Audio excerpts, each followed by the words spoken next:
Prince Harry hard at work as the patron of Rhino Conservation Botswana in early 2017. From the Rhino Conservation Botswana, Kensington Palace, Getty Images. Prince Harry, like his brother, William, is very passionate about his work to protect animal wildlife and his focus on conservation efforts. He has spent a whole lot of time in Africa over the years, specifically dedicated to helping preserve endangered species and combating illegal poaching.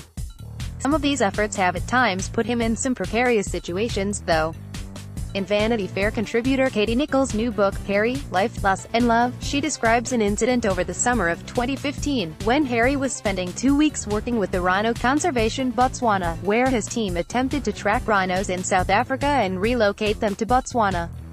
In one particular capture, described to Nichols by conservationist Matt Ives, Harry found himself on the ground, though, as ever, he handled it all with a sense of amusement. While the rhino was drugged and sleepy, it had sufficient strength to get to its feet and stagger forward. The rhino dragged Harry and the men around for a bit, and it was Harry because it's a dangerous animal to work with. There were 6 guys on the ropes, and they all got dragged a good 20 meters before they managed to stop the rope. We had a ton and a half of angry rhino throwing itself about with a rope around its legs, and it was the team's job to try and stop it. I've said. I told Harry and the boys to get the dust out of their noses and get on with it. My chaps end up on their faces at least once a day. It was bloody funny, actually. Harry went down, they all did, but Harry's got a hell of a sense of humor. Ives told Nichols that Harry was treated no differently than anyone else, and that the work that summer was, again, at times dangerous. He was very comfortable in the setting, as he reportedly would often be seen walking around barefoot, and would sleep under the stars. Of course, there were some ways in which he was not the same as every other volunteer. Ives noted that he had 2 protection officers tailing him at all times. Get Vanity Fair's Royal Watch, a weekly overview of the chatter from Kensington Palace and beyond. Full-screen photos.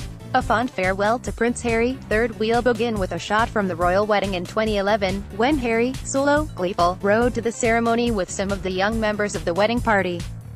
Keep this photo in mind as we progress through our journey. Photo by Stephanie Shar, Daily Mail, Rex, Shutterstock. One umbrella for him and one for both of them.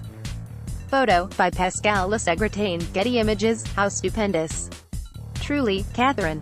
It's stunning. Guys, do you mind if? Photo by Chris Jackson, Getty Images. This should really be the cover of some kind of historic Third Wheels coffee table book.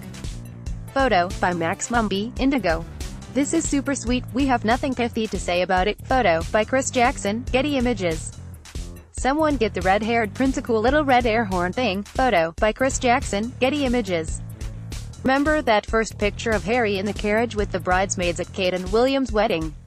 Well, soon he will be getting married himself, and these third wheel pictures we've been looking at will, with a few exceptions here and there, probably be a thing of the past. Photo by Max Mumby, Indigo.